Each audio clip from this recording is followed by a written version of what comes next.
নমস্কার, আমি তোমাদের Louis sir, Shatadru sir, Aims educational গ্রুপের প্রিন্সিপাল। আমরা আজকেই ডিসকাশন করছিলাম যে কত তাড়াতাড়ি আমাদের জিএনএম এএনএম এর র্যাঙ্ক ভার্সাস নাম্বারের ভিডিওটি আনা যায়। বিকজ কালকে আমরা যখন আমাদের লাস্ট ভিডিওটি দিলাম, তারপরে আমাদের যত ভিউ হয়েছে তার মধ্যে প্রচুর সংখ্যক স্টুডেন্টস আমাদের এখানে কমেন্ট করেছে এবং মেসেজ করেছে, হয় কমেন্ট করেছে কেউ অথবা মেসেজ করেছে, কেউ আমাদের নাম্বারে ফোনও করেছে।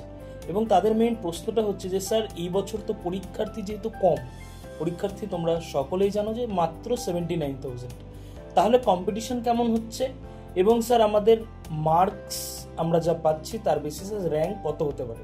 কারণ 2022, 23 এবং 24-এর সাথে কিন্তু যদি মেলাও তাহলে কিন্তু বিষয়টা সেম হবে না। এবার বিষয়টা হলো যে হট করে তোমরা আমাকে একটা প্রশ্ন করলে আমি তার একটা উত্তর দিয়ে দিলাম, এই জাতীয় ব্যাপারগুলো আমরা সাধারণত করতে চাই না কখনো। কারণ এটা একজন ছাত্র বা ছাত্রীর ক্যারিয়ারের ব্যাপার। আমরা বিগত 14 বছরের ওপরে অফলাইন কোচিং করাই। 2025-এ প্রথম আমরা অনলাইনে কোচিং করাচ্ছি। এর আগে টেম্পোরারি করাতাম, বাট 2025 থেকে যেহেতু আমরা অনলাইন কোচিংয়েও ঢুকে গেছি সম্পূর্ণভাবে, আমরা মনে করি যে আমাদের যে কোনো সাজেশন সেটা যেন একটা রিসার্চ ভিত্তিক হয়। তো আমি পার্সোনালি এবং আমার আরও যারা কলিগস রয়েছেন, আমাদের টিচার্সরা রয়েছেন, আমরা সবাই মিলে আলোচনা করে এবং অবশ্যই ইউটিউবে যে আরও বিভিন্ন অভিজ্ঞ ব্যক্তি বিশেষরা রয়েছেন, চ্যানেলগুলো রয়েছে, তাদের চ্যানেলগুলো আমরা ফলো করেছি এবং শেষমেশ গিয়ে আমরা একটা জায়গায় এসে দাঁড়িয়েছি, যেটা কতখানি সঠিক হবে সেটা আমরা খুব শিগগিরই জানতে পারবো। বাট ছাত্রছাত্রীদের প্রত্যেককে তো ইন্ডিভিজুয়ালি এত অ্যান্সার দেওয়া সম্ভব হয় না। অনেকেই প্রশ্ন করতে চায়, দেখা যাচ্ছে যে রাত্রিকালকে 2টোর সময় মেসেজ এসছে, আজকে সকাল 4টার সময় কল এসছে একটা। তো আমরা জেনারেলি একটা সাজিয়েছি, ঈশ্বর করুক যে এটাই হোক, তাতে যারা পড়াশোনা করেছে, যারা ভালো ছেলে মেয়ে, তাদের ভালো হবে। তো এর পাশাপাশি বললি যে তোমরা জানো আমাদের ইউটিউব চ্যানেলটা কিন্তু আমরা খুব বেশি দিন হলো অ্যাক্টিভলি ইউজ করছি না। তো তোমরা যদি শেয়ার করো, আমাদের নিউজগুলোকে, আমাদের ইনফরমেশনগুলো শেয়ার করো, আমাদের সাবস্ক্রাইব করো, আমাদের লাইক করো, আমরা অত্যন্ত খুশি হব এবং আমরা কিন্তু অনেক এনার্জি পাবো কি এরকম আরও পোস্ট দেওয়ার জন্য তোমাদের। তো যেই সমস্ত স্টুডেন্টসরা 100 বা 100+ মার্কস পাবে বলে আশা করছো, এখানে বলে রাখি আমরা কিন্তু অলরেডি মার্কস কত আসতে পারে, কিভাবে আসতে পারে একটা ভিডিও করেছি। আর তার আগে আমরা একটা পিডিএফ বের করেছি যেখানে টোটাল প্রশ্নপত্রটা অ্যান্সার করা আছে। তো সেটা কিন্তু তোমরা আমাদের ডেসক্রিপশন বক্সে গেলে পেয়ে যাবে। 100-র বেশি বা 100 যারা পাবে তাদের র্যাঙ্ক 25-এর মধ্যে থাকবে, এটা আমাদের প্রেডিকশন। 95 বা 95-এর বেশি যারা পাবে, 95 থেকে 100-র মধ্যে, তাদের র্যাঙ্ক কিন্তু 60-র মধ্যে থাকবে, 1 to 60-র মধ্যে। যাদের মার্কস 90 বা 90-র বেশি আপ টু 95 থাকবে, তাদের র্যাঙ্ক একটু দেখো জাম্প হয়ে গেল অনেকটা, ঠিক আছে? কারণ ডিফারেন্সটা অনেকখানি। 100টা পাওয়া যতটা টাফ, 90টা তার থেকে কম টাফ পাওয়া।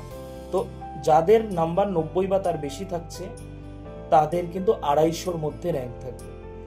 এবার চলে আসি 85 মার্কস যারা পাবে অথবা 85-এর বেশি পাবে, তাদের র্যাঙ্ক কিন্তু 500-র মধ্যে থাকবে। এগুলো আমরা সবই জিএমআর বলছি, যেটা নর্মাল র্যাঙ্ক। এএনএম জিএনএম আলাদাভাবে বলছি না, সামান্য পার্থক্য হবে, খুব বেশি পার্থক্য হবে না। 80-র যদি বেশি হয় সেক্ষেত্রে 900 থেকে 1200-র মধ্যে। যদি 75-এর বেশি হয় তাহলে 75-এর বেশি আবার 80-র কম, তাহলে কিন্তু 1500 থেকে 2200-র মধ্যে। দেখো ডিফারেন্সগুলো কিন্তু বাড়ছে, কারণ যত মার্কস কমবে কম্পিটিশন তত বাড়বে। 70-র ওপরে কিন্তু 75-এর নিচে, দেখো আমি কিন্তু 70 মার্কসটা বলেছিলাম জেনারেলদের জন্য একটা সেফ মার্কস, সেখানে দেখা যাচ্ছে 70 হচ্ছে 3000 থেকে 3800 র্যাঙ্ক হতে পারে। এবার চলে আসলাম 65 মার্কস পেলে তোমার র্যাঙ্ক 3500 থেকে 4500-এর মধ্যে হতে পারে। এবার চলে আসলাম 60, এর আগে একটা 65 বললাম, এটা হচ্ছে 60, তোমার 4,500 থেকে 5000-এর মধ্যে র্যাঙ্ক হতে পারে।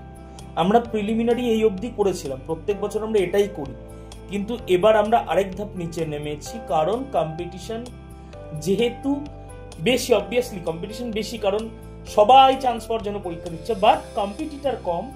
তাই আমি এখানে আরেক ধাপ নেমে বলেছি 55 মার্কস প্লাস যদি হয় তোমার র্যাঙ্ক কিন্তু 7000 এর মধ্যে থাকবে। এই ভিডিওর সাথে আমি একটা জিনিসকে খুব খুব ভাইটালি তোমাদের বলবো, দরকার পড়লে এই যে একটা স্ক্রিনশট নিয়ে রাখো। র্যাঙ্ক ভালো করলাম মানে চান্স হয়ে গেল নয়। অনেকে বিভিন্ন জায়গা থেকে, এমন কিছু সাইবার ক্যাফে থেকে, আবারও বলছি কিছু, অনেকেই আছেন যারা প্রচুর অভিজ্ঞ, কিছু সাইবার ক্যাফে যারা 2 দিন 3 দিন 5 দিন 2 মাস 3 মাস হলো খুলেছে, যারা জিএনএম এনএম সম্পর্কে কিচ্ছু জানে না, তাদের কাছে গিয়ে অনেকে এই কাউন্সিলিং গুলো কমপ্লিট করে এবং তারা কিছু না বলছে দাদা আমাকে করে দাও। যিনি করছেন ওনারও এই বিষয়ে অভিজ্ঞতা নেই, তিনি ওনার মতন করে দিলেন এবং দেখা যাচ্ছে তোমার র্যাঙ্ক 2000, তুমি চান্স পেলে না, অথচ 4000-এ গিয়ে একজন চান্স পেয়ে যাচ্ছে। সুতরাং কাউন্সিলিং এর জন্য হয় ভালো সাইবার ক্যাফেতে যাও, কোনো ইনস্টিটিউশনে যাও, আমরা যেমন আছি আমাদের নাম্বার এখানে দেওয়া আছে, আমাদের সাথে যোগাযোগ করতে পারো। আমাদের কাছে আসবে একবারও বলছি না, আমাদের মতন অনেক ইনস্টিটিউট আছে যারা দীর্ঘদিন যাবৎ বিভিন্ন কোচিং করিয়ে আসছে, প্রয়োজনে তাদের কাছে যাও, অথবা সহজ তথ্যমিত্র কেন্দ্র আছে, বিভিন্ন জায়গায় সিএসপি আছে, যারা অভিজ্ঞ, অর্থাৎ যারা অনেকদিন এই কাজটা করেছে, প্লিজ তাদের কাছে যাও। এর বাইরে যদি তোমাদের কোনো কোশ্চেন থাকে, আমাদের আগামীকাল অথবা আজকেও আর একটা ভিডিও আসতে পারে, তো মেবি আগামীকালই আসবে এই পরীক্ষাটার সংক্রান্ত। তাও যদি কোনো প্রশ্ন থাকে তোমরা হোয়াটসঅ্যাপ করো, কমেন্ট করো, আমরা চেষ্টা করবো রিপ্লাই দেওয়ার। ধন্যবাদ, খুব ভালো থাকো, সবাই চান্স পাও, যারা আমার ভিডিও দেখছো প্রত্যেকে চান্স পাও, বাস আমাদের এটাই চাওয়া। ধন্যবাদ, নমস্কার।